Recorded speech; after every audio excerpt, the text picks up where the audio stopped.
Good afternoon children, once again back to my channel. I'm Juma ma'am. I'm here to continue with my third session of history chapter 2, that is on the trial of the earliest people.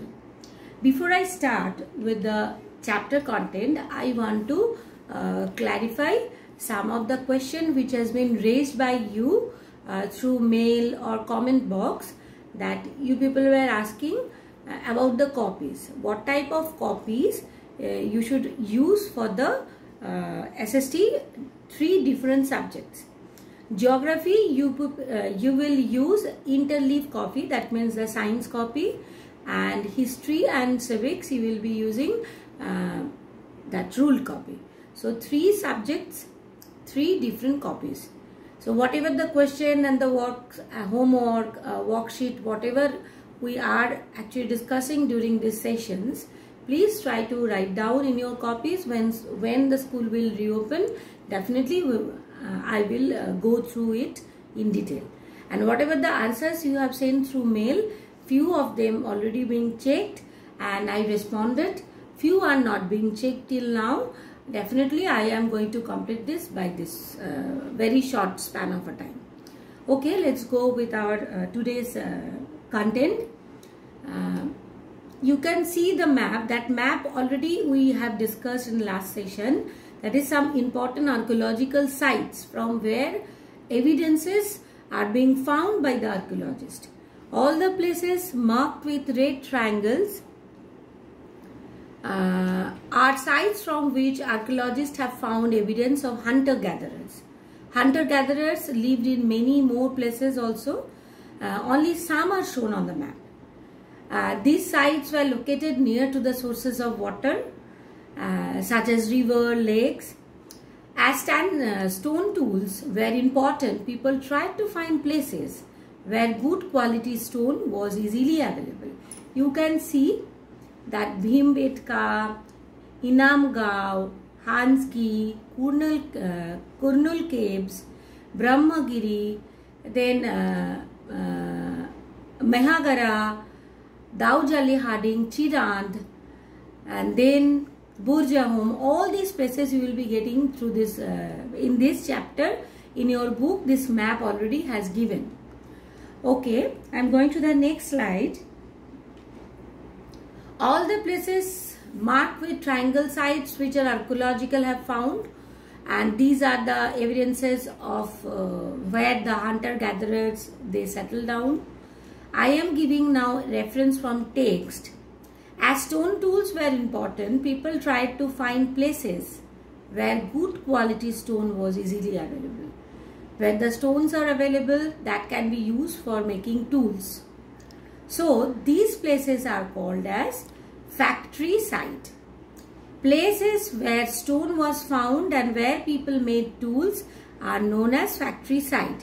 That can be one question. What is factory site, or where factory sites? Usually we find blocks of stone tools that were made and perhaps discarded because they were not perfect, and chips of waste stone left behind at these sites. Sometimes people lived here for longer spell of time. These sites are called habitation cum factory site, as if they are settled over there for a long time. That's why along with that factory site, that habitation cum factory sites, that can be termed. Okay, I am going to the next. Making of stone tools.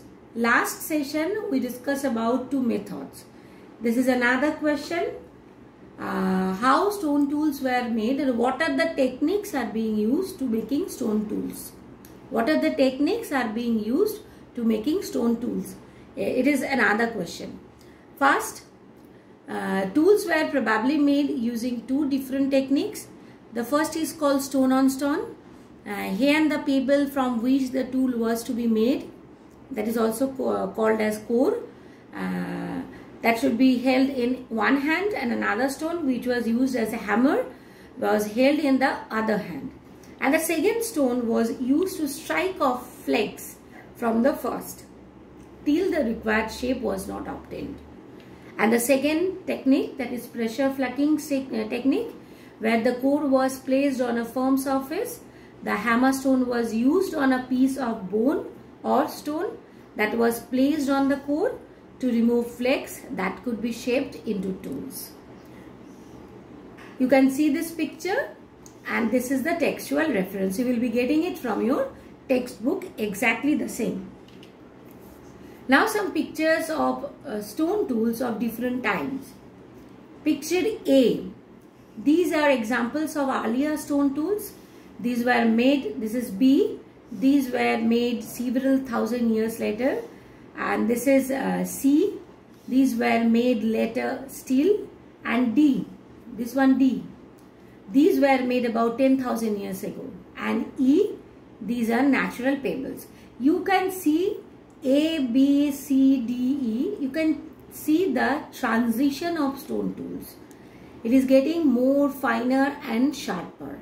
And that can be used for day-to-day use of the early settlers. Now, the most interesting part of this chapter, that from where and how we are dividing these time zones. Archaeologists have given lengthy names for the time that we are studying. They call the earliest period as Paleolithic. Two Greek words, paleo means old and lithos means stone. So Paleolithic. The name points to the importance to finds of stone tools. The Paleolithic period extends from 2 million years ago to about 12,000 years ago. This long stretch of time is divided into lower, middle and upper Paleolithic.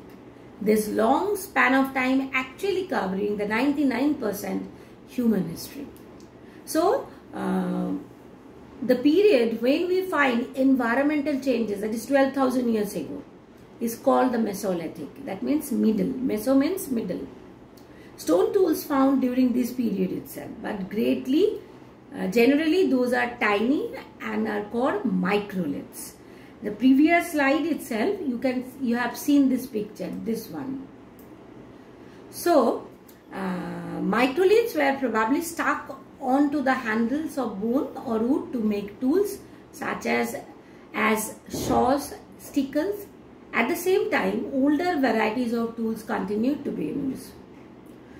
In the next stage, from about 10,000 years ago, it is known as the Neolithic. Neo means new. We have also mentioned the name of some places. You will find the names of many more places in later chapters.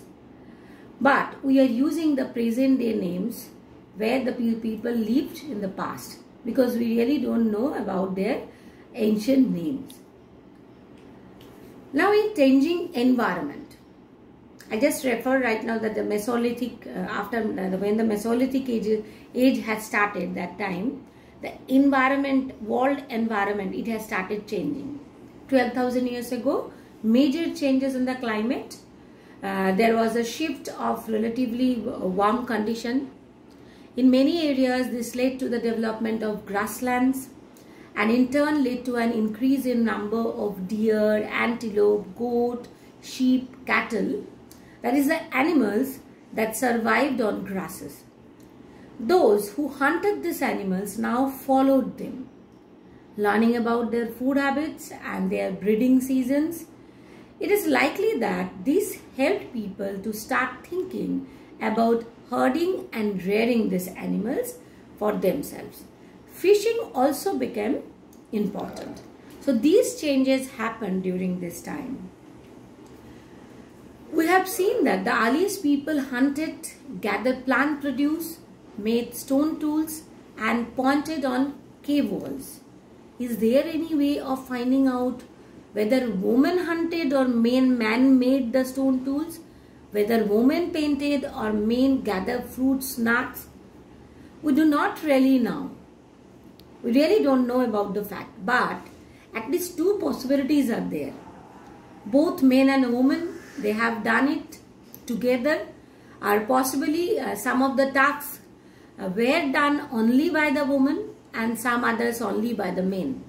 And once again, there could have been different practices in different parts of the subcontinent. Now, This is the last part of the chapter, that is a closure look Hansgi is an example. Find out Hansgi on map 2, page number 14. A number of early Paleolithic sites were found here. At some sites, a large number of tools used for all sort of activities that has been found. This place can be referred as habitation cum factory site. In some of the other smaller sites, there is evidence to suggest that tools were made. Some of the sites were close to springs. Most tools were made from limestone, which was locally available. This is elsewhere portion which is given in your book. Find France in your atlas. The painting below is from a cave in France, that is Altamira. This site was discovered by 4 school children more than 100 years ago. Paintings like this were made between 20,000 years and 10,000 years ago. Many of these were of animals such as wild horses, then arcos, an older wild form of cattle, bison, uli, rhinoceros, reindeer, bear. All these are painted with bright colors. These colors were made from minerals like orche or iron ore and charcoal. It is possible that this painting were done on ceremonial occasions, or perhaps they were made for special rituals performed by hunters before they went in search of prey. So from this part you can understand the rock painting. Also we have discussed the Bhimbetka. Many of the caves in which the early people lived have painting on the walls. Some of the best example, Madhya Pradesh and southern Uttar Pradesh. These paintings show wild animals drawn with great accuracy and skill. So through this part we can understand the early people, not only they are hunter and gatherers, they are also expressing their thoughts. Whatever they are doing, their activity they want to share with them, then they are drawing this thing. Maybe that will be the part of their rituals or the celebration. So chapter 2 has concluded with this particular part.